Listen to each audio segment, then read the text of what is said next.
हाँ जी, नमस्कार। चित्र देख ही रहे हो आप? चित्र देख ही रहे हो? ये चित्र है जो हमने जो संडे को क्लास की थी, लाइव क्लास अपनी, उस क्लास में क्या था, अपने 60 प्रश्न डिस्कस किए थे टोटल, है ना। उन 60 प्रश्न में से लगभग 15 प्रश्न ऐसे थे जो इन महोदय से पूछे गए थे, ठीक है। और उनमें से भी 5-6 प्रश्न तो ऐसे थे जो केवल एक ही बात को घुमा घुमा के पूछा गया था, ठीक है। वो क्या बात थी और इन्होंने क्या बताया, इनके बारे में आज विस्तार से हम डिस्कस करेंगे। कोई भी प्रश्न लेव-वाइगोत्स्की से आएगा तो वो लगभग नहीं छूटेगा, और अगर आपकी किस्मत अच्छी नहीं होगी तो छूटता है ना। ये कौन है? लेव-वाइगोत्स्की। ये कहाँ के रहने वाले हैं? कहाँ के रहने वाले हैं ये? रूस के। सबसे पहला प्रश्न तो यही है, कहाँ के रहने वाले हैं ये? रूस के। नाम क्या है? लेव-वाइगोत्स्की। इन्होंने जो थ्योरी दी थी वो थ्योरी दो जगह पढ़ी जाती है, दो जगह पढ़ाई जाती है। एक तो डेवलपमेंट में, विकास में, और दूसरी जगह लर्निंग में। ये लर्निंग थ्योरी भी है और ये डेवलपमेंट थ्योरी भी है। दोनों चीजों को महत्व दिया गया है इसमें। इनका जो सिद्धांत है, इसको पढ़ने से पहले हमें जीन पियाजे साहब का सिद्धांत पढ़ना बहुत जरूरी है, क्योंकि जो इन दोनों सिद्धांतों में जो संज्ञानवाद का सिद्धांत है जीन पियाजे साहब का, उस सिद्धांत में और इस सिद्धांत में सिमिलरिटी की जगह उल्टा है। दोनों एक दूसरे के लगभग उल्टे हैं। ये दोनों कंस्ट्रक्टिविज्म थे। कंस्ट्रक्टिविज्म मतलब संरचनावादी। संरचनावादी। दोनों के दोनों क्या थे? संरचनावादी। हाँ हाँ, वो भी थे, लेकिन जीन पियाजे और ये थे, ये भी संरचना वो थे, सॉरी, वो स्ट्रक्टिविज्म थे, ठीक है। हाँ, और ये क्या थे? कंस्ट्रक्टिव, ये कंस्ट्रक्टिविज्म थे, कंस्ट्रक्टिविस्ट थे, और वो क्या थे? स्ट्रक्टिविज्म का सहयोग वो करते थे, वो समर्थन, ठीक है। संरचनावादी में से सन को हटा देंगे ना अपन, तो रचनावादी बच जाएगा। लगभग एक जैसी अवधारणाएं हैं, लेकिन इनका जो महत्वपूर्ण चीज है जो वो क्या है, वो इस बात के बारे में डिस्कस करती है कि जो बच्चे में जो ज्ञान है, जो नॉलेज है, वो कैसे बनती है, ठीक है। दोनों जीन पियाजे और लेव-वाइगोत्स्की एक जगह पे समान है। कौन सी जगह पे समान है? जो बच्चे हैं वो कैसे सीखते हैं, वो एक्टिव होते हैं, सीखने के समय सक्रिय रूप से भागीदार होते हैं, तभी वो सीख पाते हैं। अब इनमें एक जगह आके कॉन्फ्लिक्ट आता है, वो आगे जाके हम डिस्कस करेंगे, भाषा के और विचारों के जगह पे आके। जो जीन पियाजे हैं वो कहते हैं विचार पहले आते हैं, उसके बाद में भाषा आती है। ये क्या कहते हैं? ये कहते हैं पहले भाषा आती है, उसके बाद में विचार आते हैं। हाँ, भाषा को ये बहुत महत्वपूर्ण मानते हैं और जीन पियाजे भाषा को महत्वपूर्ण नहीं मानते। अब तक हमने जो 1-2 मिनट ये बात की है, इस बात में से कम नहीं तो 2 प्रश्न आ जाएंगे इसी बात में से, ठीक है। हाँ जी, सबसे पहले इन्होंने जो सिद्धांत दिया उसका नाम सांस्कृतिक ऐतिहासिक मनोविज्ञान, हाँ, सांस्कृतिक ऐतिहासिक मनोविज्ञान का सिद्धांत, ये इसी का नाम है। सामाजिक सांस्कृतिक सिद्धांत, सामाजिक सांस्कृतिक सीखने का सिद्धांत, समीपस्थ विकास का क्षेत्र का सिद्धांत, प्राइवेट लैंग्वेज का या प्राइवेट स्पीच का सिद्धांत, आंतरिक भाषण का सिद्धांत, ये भी इसी का नाम है। ये नाम इतने कैसे आ गए इसके, इनके बारे में चर्चा करेंगे हम थोड़ा आगे चल के, ठीक है। सबसे पहले देखते हैं वाइगोत्स्की का सिद्धांत। वाइगोत्स्की ने कब दिया था? ये तो इसका वो था पीरियड, 1896 में इसका जन्म था, 1934 में ये मतलब जवानी में ही शहीद हो गए थे, ठीक है, किसी कारणवश। इनके द्वारा दिया गया था। एक रूसी मनोवैज्ञानिक थे जिन्होंने कौन सा सिद्धांत दिया? सामाजिक सांस्कृतिक सिद्धांत। ये बात हमने अभी कर ही ली। इसी का दूसरा नाम क्या है? जोन ऑफ प्रॉक्सिमल डेवलपमेंट, बोले तो ZPD। ये क्या होता है इसके बारे में भी हम विस्तार से अभी चर्चा करेंगे, ठीक है। सबसे पहले यही बात आ गई, जोन ऑफ प्रॉक्सिमल डेवलपमेंट बोले तो ZPD।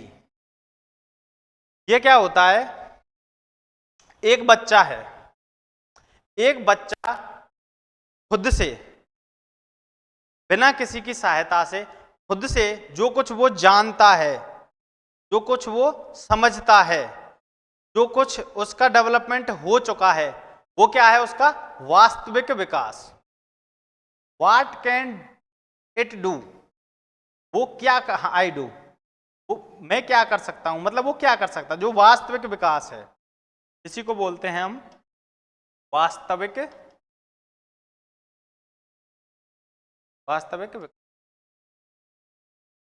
ठीक है।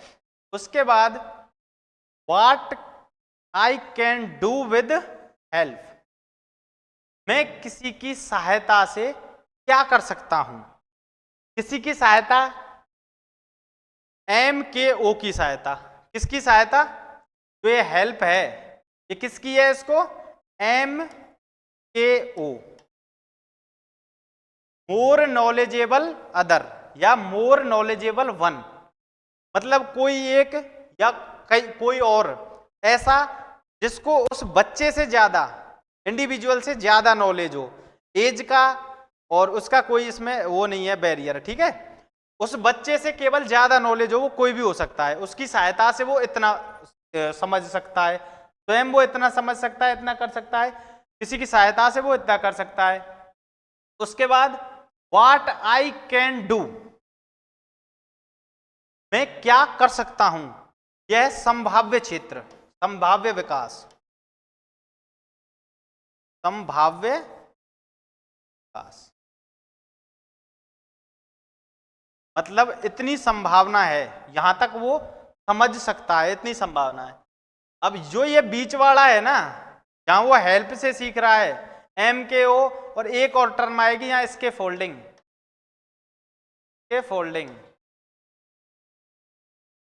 ये भी हेल्प कोई टाड मचान इसको ही बोलते हैं ना। MKO और इसके फोल्डिंग के जरिए से जहां वो सीख रहा है, इस जोन को क्या बोलेंगे, जो ये बीच में जोन बन रहा है, ZPD, बोले तो समीपस्थ विकास क्षेत्र।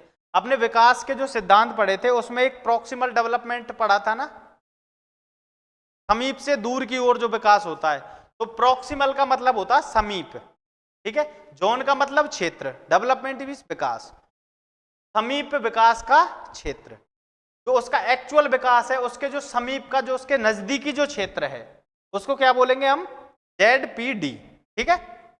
ZPD समझ में आ गया। अभी क्या रह गया, MKO और के फोल्डिंग, इसके बारे में चर्चा करेंगे हम थोड़ी देर में। अभी जो ये डेवलपमेंट का ये चक्र बनाया है, इसको एक एग्जाम्पल के रूप में अगर हम समझना चाहें तो वो कैसे समझेंगे, वो ऐसे समझेंगे, कोई बच्चा है, वो बच्चा समझो जैसे आप अपने ऊपर लेके चलो, ठीक है।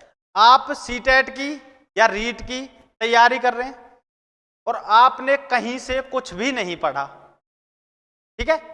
आप शुरू के दिन आए हैं, आपने कहीं से कुछ भी उसके बारे में स्पेशलाइज्ड नहीं पढ़ा है, आपने शुरू के दिन ही एक टेस्ट या एक पेपर हल करके देखा, वो प्रीवियस ईयर हो सकता है, वो टीचर के द्वारा बनाया हुआ, कैसा भी हो, लेकिन आपने एक पेपर हल किया, सपोज दैट आपने प्रीवियस ईयर क्वेश्चन पेपर हल कर लिया है, ठीक है।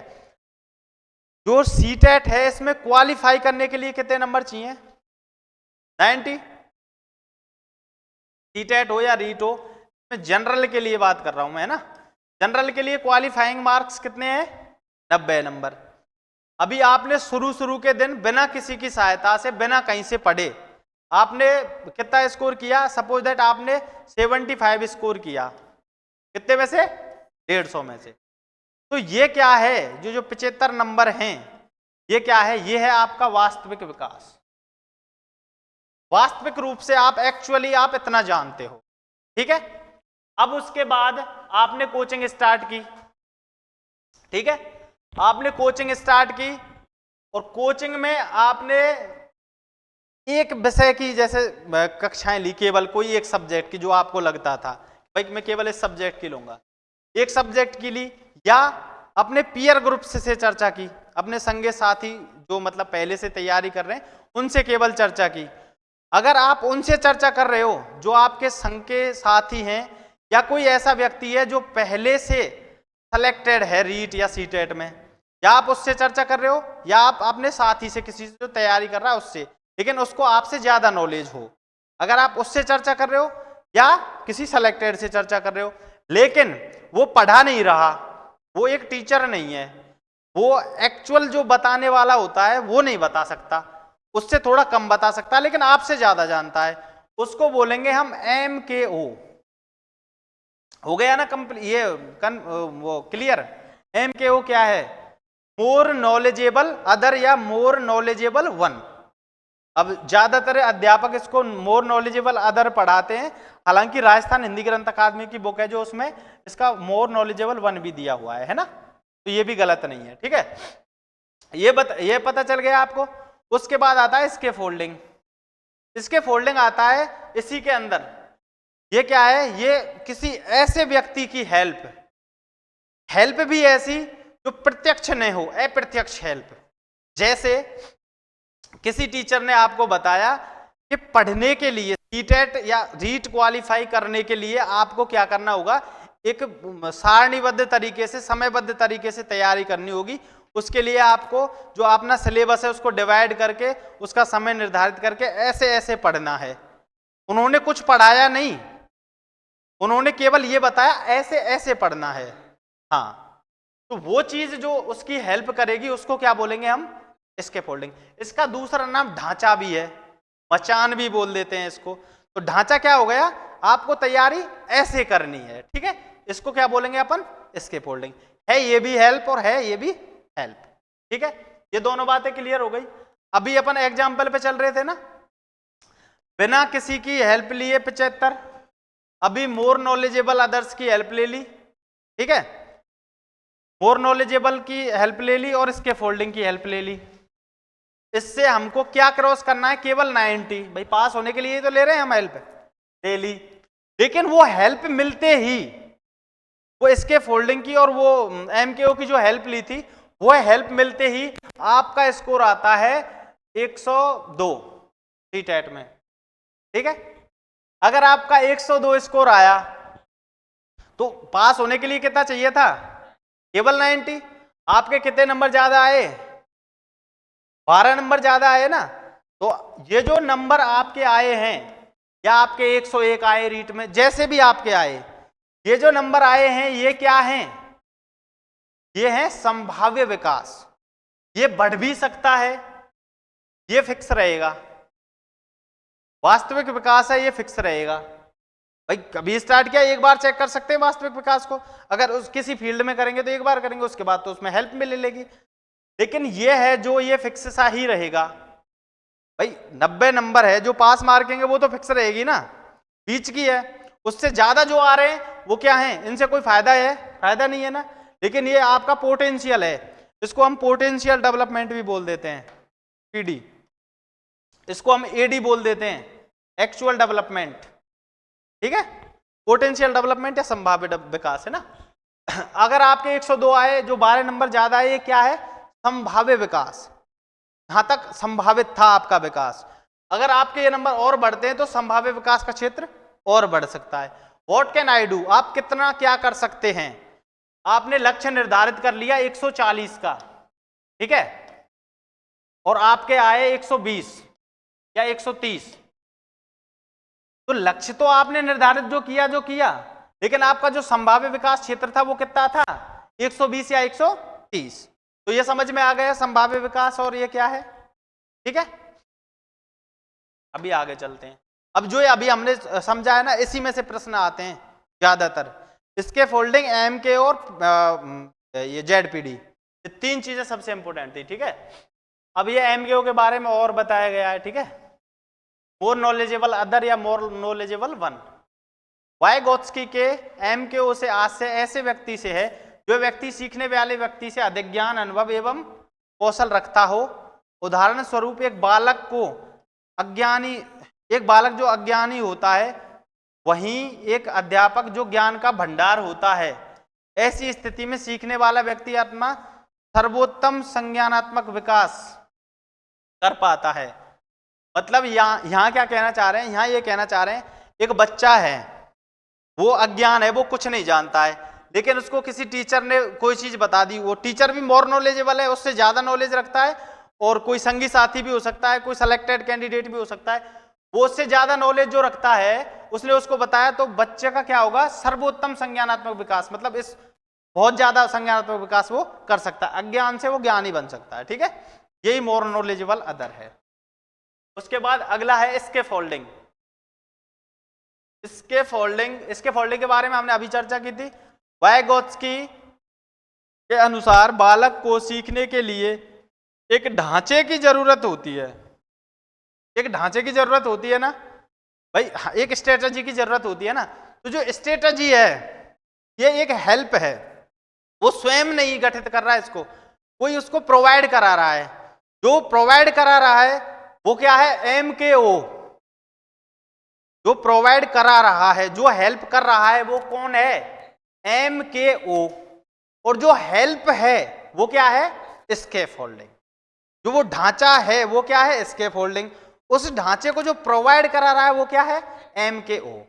ये अंतर अच्छे से क्लियर होना चाहिए अपने दिमाग में। ठीक है, अर्थात एक ऐसी सीढ़ी जो उसे अधिगम के उस शिखर तक ले जा सके जिस शिखर पर वह पहुंचकर अपनी अधिगम के अंतर्गत आने वाली समस्त समस्याओं का समाधान स्वयं कर सके।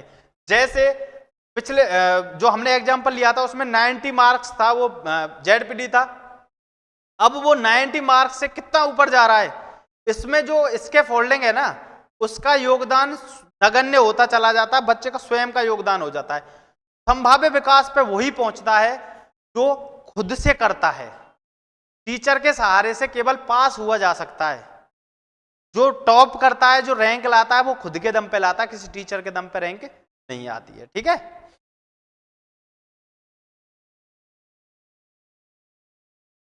Social interaction.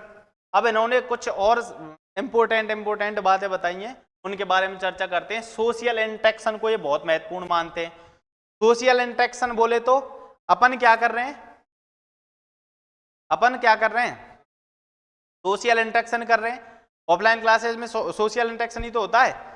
आप सभी समाज के एक नागरिक हैं, हम भी समाज के एक नागरिक हैं, अपन में क्या हो रहा है, इंटरेक्शन, बातचीत हो रही है, वार्तालाप हो रही है, ये क्या है, सोशल इंटरेक्शन। तो ये क्या मानते हैं, जो ज्ञान है उसके निर्माण में क्या चीज जरूरी है, इंटरेक्शन जरूरी है, सोशल इंटरेक्शन, सामाजिक वार्ता। ठीक है, सामाजिक अंतःक्रिया बहुत अच्छा शब्द है इंस्ट्रक्शन के लिए। ठीक है, सामाजिक अंतःक्रिया। वाइगोत्स्की के अनुसार बालक समाज से दिशा निर्देश प्राप्त कर अपना संज्ञानात्मक विकास करते हैं, और विकास की इस प्रक्रिया को वह अनुकरण के आधार पर कर सकते हैं। किसी टीचर का अनुकरण करके भी कर सकते हैं, या मतलब सीधी वार्ता करके भी कर सकते हैं। ठीक है, तो सोशल इंस्ट्रक्शन समझ में आ गया। इंस्ट्रक्शन है क्या। उसके बाद लैंग्वेज के बारे में जब हम लैंग्वेज का नाम लेते हैं तो पियाजे साहब का नाम जरूर ले लेते हैं। हमने पहले ही चर्चा की थी। दो चीजें हैं, भाषा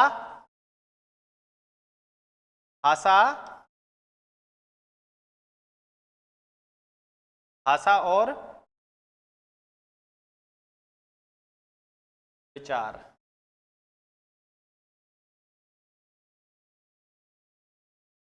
भाषा और विचार दो चीजें हैं। किसी चीज के बारे में अगर हम विचार करेंगे तो भाषा महत्वपूर्ण है या विचार महत्वपूर्ण है, ये डिबेट चलती है इनकी। तो पियाजे साहब क्या कहते हैं कि विचार महत्वपूर्ण है, विचार बिना भाषा के भी आते हैं। तो ये क्या कहते हैं, बिना भाषा के विचार नहीं आ सकते। कैसे बताते हैं ये, एक्चुअली क्या बताते हैं, ये बताते हैं प्रारंभ में भाषा और विचार अलग अलग चलते। इस बात को नोट डाउन कर लेना, प्रारंभ में जो भाषा है और विचार है वो अलग अलग चलते हैं, लेकिन थोड़े समय बाद वो एक हो जाते हैं, एकीकृत रूप ले लेते हैं। और जो भाषा है वो महत्वपूर्ण भूमिका अदा करती है विचारों में। ठीक है, तो ये क्या मान रहे, भाषा को महत्वपूर्ण, और पियाजे भाषा को महत्वपूर्ण नहीं मानते हैं। ठीक है, वो विचारों को स्वतंत्र रूप से विकसित करने की अवधारणा का ज्यादा सपोर्ट करते, ठीक है। उसके बाद भाषा वाइगोत्स्की संज्ञानात्मक विकास के लिए भाषा को एक उपकरण, टूल मानते हैं। देखो यही बात तो मैं बता रहा था अभी, भाषा को क्या मानते हैं, विचारों का एक टूल है। संज्ञानात्मक जो डेवलपमेंट हो रहा है उसमें जो विचार आ रहे हैं उसका क्या है, एक टूल, एक उपकरण है। बिना, ये कहते हैं कि अगर कोई टूल ही नहीं होगा, कोई उपकरण ही नहीं होगा तो वो कार्य कैसे हो सकता है।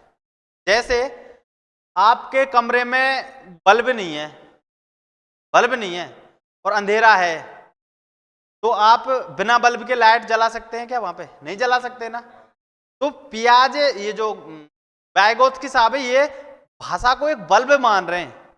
अगर कहीं प्रकाश चाहिए तो बल्ब कौन है? भाषा। प्रकाश क्या है? विचार। विचारों के लिए सबसे इंपॉर्टेंट क्या हो गया अब इसमें? बल्ब। प्रकाश के लिए बल्ब हो गया ना, ऐसे ही विचारों के लिए भाषा महत्वपूर्ण हो, ठीक है। जिसकी सहायता से बालक समाज और संस्कृति के साथ रहकर अंत्यक्रिया का कार्य करता है। वाइगोत्स्की के अनुसार भाषा के अभाव में व्यक्ति अपना संज्ञानात्मक विकास नहीं कर सकता है। ये बहुत इंपॉर्टेंट लाइन है इनकी। क्या कहते हैं? बिना भाषा के व्यक्ति का संज्ञानात्मक विकास, कॉग्निटिव डेवलपमेंट नहीं हो सकता है, क्योंकि बिना भाषा के वो विचार कर ही नहीं सकता है, ठीक है। देख लेना ये कितना इंपॉर्टेंट दे रहे हैं भाषा को, और इसी में से प्रश्न आते हैं। उसके बाद अगला है कल्चर। कल्चर बोलते हो संस्कृति को ये बहुत महत्वपूर्ण मानते हैं। सोशल इंटरेक्शन और कल्चरल इंटरेक्शन, दो चीजों को ये बहुत महत्वपूर्ण मानते हैं। इनके जो सिद्धांत का नाम क्या है? सोशियल कल्चरल लर्निंग, ठीक है। सोशियल लर्निंग भी बोल सकते हैं। वो बेंडूरा वाले में कंफ्यूज होने की जरूरत नहीं है। इमिटेशन इसमें भी होता है, अनुकरण से इसमें भी सीखते हैं, लेकिन इसमें क्या है, बच्चा सक्रिय होता है, उसमें बच्चा सक्रिय नहीं होता। बेंडूरा वाले में, बेंडूरा वाले सिद्धांत में क्या होता है, बच्चा केवल अवलोकन करता है। इसमें क्या होता है, बच्चा सक्रिय होने के साथ साथ अवलोकन करता है, स्वयं भी उसमें होता है और वो अवलोकन भी कर रहा होता है, ठीक है। कल्चर, वाइगोत्स्की सिद्धांत में संस्कृति का अपना अहम योगदान है। संस्कृति बालक में नैतिक मूल्यों का विकास करती है, मनुष्य को सभ्य व्यवहार करने की ओर प्रेरित करती है, और बालक यह सब भी अनुकरण द्वारा ही सीखता है। एक अनुकरण को ये महत्वपूर्ण मान रहे हैं ना, लेकिन अनुकरण के साथ साथ बालक क्या है, एक्टिव। ये बात बहुत इंपॉर्टेंट है, ठीक है सब। उसके बाद इसकी कुछ विशेषताएं, कैरेक्टरिस्टिक्स बोले तो विशेषताएं ऑफ वाइगोत्स्की थ्योरी, वाइगोत्स्की के सिद्धांत की कुछ महत्वपूर्ण विशेषताएं। अब 5 अपन विशेषताएं पढ़ेंगे, और जो अभी हमने बातें की हैं वही बातें फिर रिपीट होंगी इसमें, ठीक है। ये जो 5 बातें हैं, अगर ये 5 बातें आप पे आती हैं तो आपके 2 नंबर 4 नंबर, टीटेट में तो कम से कम 5 नंबर कंफर्म मान के चलो, और रीट में भी 2-3 नंबर का मैटर कंफर्म इसी क्लास में से है, ठीक है। ये बहुत इंपॉर्टेंट है, ठीक है, इसीलिए इसको अलग लिया। उनके साथ जो कक्षाएं चली हुई थी उनके साथ इसको इसीलिए नहीं लिया था। वाइगोत्स्की बालक के संज्ञानात्मक विकास के लिए समाज और संस्कृति को महत्वपूर्ण स्थान देते हैं, ठीक है साहब। वाइगोत्स्की समाज और संस्कृति को क्या स्थान दे रहे हैं? महत्वपूर्ण, क्योंकि बच्चा सोशल इंटरेक्शन और कल्चरल इंटरेक्शन से सीख रहा है, ठीक है। इस सिद्धांत के अनुसार विकास के लिए पहले अधिगम होना अत्यंत आवश्यक है। हाँ, एक ये बात है जो पियाजे और इनमें जो डिफरेंस पैदा करती है। क्या बात है ये कहते हैं कि विकास के लिए पहले अधिगम होना जरूरी है, पहले लर्निंग होनी जरूरी है। भाई जो भाषा है वो अर्जित है, तो भाषा की लर्निंग होगी पहले, उसके बाद डेवलपमेंट होगा, ये कहते हैं। पियाजे साहब क्या कहते हैं कि पहले डेवलपमेंट होना चाहिए, उसके बाद वो होगा, अधिगम होगा। कैसे? इनके सिद्धांत की ये एक बहुत बढ़िया आलोचना भी है। कैसे? ये उम्र को महत्वपूर्ण नहीं मानते, मैच्योरिटी को नहीं मानते। ये बोलते हैं किसी को किसी भी उम्र में कुछ भी सिखाया जा सकता है, लेकिन पियाजे साहब ऐसा नहीं मानते। वो मानते हैं एक निश्चित उम्र पर, निश्चित मैच्योरिटी पाने के बाद ही उसको कुछ सिखाया जा सकता है। तो वो क्या कर रहे हैं? पहले डेवलपमेंट। पियाजे साहब क्या कर रहे हैं? विकास। और वाइगोत्स्की साहब क्या कर रहे हैं? पहले अधिगम, उसके बाद विकास हो रहा है, ठीक है। इस सिद्धांत के अनुसार छात्र में संज्ञानात्मक विकास करने के गुण पहले से ही विद्यमान होते हैं, लेकिन इन गुणों को बाहर निकालने का कार्य समाज और संस्कृति के द्वारा होता है। ये कंस्ट्रक्टिविज्म की पहचान है। जो गुण पहले से विद्यमान बता रहे हैं ना, ये इसीलिए बता रहे हैं, ये कौन है? निर्मितवादी। ये क्या कह रहे हैं कि बच्चे में पहले से ही ज्ञान है, उस ज्ञान को केवल किसी इंटरेक्शन के द्वारा जागृत किया जा रहा है केवल, ठीक है। ये इसी के बारे में बात है साहब, है ना। और ये किसको? समाज और संस्कृति को अहम मान रहे हैं, ठीक है। वाइगोत्स्की बालक के संज्ञानात्मक विकास करने, और पियाजे साहब किसको मान रहे थे? परिपक्वता को, मैच्योरिटी को। ये किसको मान रहे हैं? समाज और संस्कृति को, ठीक है। वाइगोत्स्की बालक के संज्ञानात्मक विकास करने हेतु सामाजिक अंतःक्रिया, सोशल इंटरेक्शन, अभी आपने देखा, भाषा और संस्कृति को अत्यंत महत्वपूर्ण मानते हैं। ये वही बात आ गई ना, दोबारा वही बात आ गई। ये जो शब्द हैं, ये 5-7 शब्द हैं, इनको याद रख लेना, जहां भी ये शब्द आ जाए वाइगोत्स्की, ये सीधा उत्तर, ठीक है। सोचने की भी जरूरत नहीं है। वाइगोत्स्की ने छात्र के अधिगम हेतु ZPD MKO स्कैफोल्डिंग संप्रत्यों को आवश्यक माना है। अब देखो, ZPD MKO स्कैफोल्डिंग और सोशल इंटरेक्शन, लैंग्वेज और कल्चरल वो इंटरेक्शन, और ये हो गए। और साहब ये कल्चर और सोशल दोबारा से आ गए। और एक वो ज्ञान है जो पहले से ही है, ये बात आ गई, पहले से ही विद्यमान है। गुणों को केवल बाहर निकालने का कार्य किया जाता है। उसके बाद पहले अधिगम, बाद में विकास, ये 2 बात हो गई। और वाइगोत्स्की संज्ञा में ये वही बात हो गई, ठीक है। ये 4-5 जो बातें हैं, ये अगर आप अच्छे से समझ गए तो बहुत बढ़िया, नहीं समझे तो कमेंट बॉक्स में कमेंट करना, इसके साथ खिलवाड़ मत करना, ये समझना बहुत जरूरी है, ठीक है। ये हो गया वाइगोत्स्की कंप्लीट, ठीक है। और ये हर चैप्टर में इसके प्रश्न आते रहते हैं, है ना। बहुत महत्वपूर्ण व्यक्ति है ये, है ना, बहुत अच्छे भी हैं, ठीक है। और अगली कक्षाओं में, वो आज की कक्षा में ये हो गया। उसके बाद अगली जो बुधवार को जो कक्षा अपनी होगी, देखते हैं जैसे मैनेज करते हैं। उसमें जो टॉपिक वाइज अपने प्रश्नोत्तर चल रहे थे, इसीलिए मैंने उनको रोका है, क्योंकि टॉपिक वाइज प्रश्नोत्तर या हम प्रीवियस ईयर कर रहे हैं, उसमें वाइगोत्स्की का नाम बार बार आ रहा है। तो ये जो बार बार नाम आ रहा है, इससे क्या है, डिस्टर्बेंस हो रहा है। तो एक बार इसको कर लेते हैं, उसके बाद उसको देख लेंगे, इसलिए इसको किया है। अब कोई समस्या नहीं होनी चाहिए, लगभग हो गया है। थोड़ा बहुत ऑटो रिफ्लेक्सेज वगैरह रह गए हैं, ऑटो रिफ्लेक्सेज और मूल प्रवृत्तियां शायद रह गई हैं, इनको हम डिस्कस कर लेंगे धीरे, ठीक है। ठीक है, अच्छे से रहना, थैंक यू।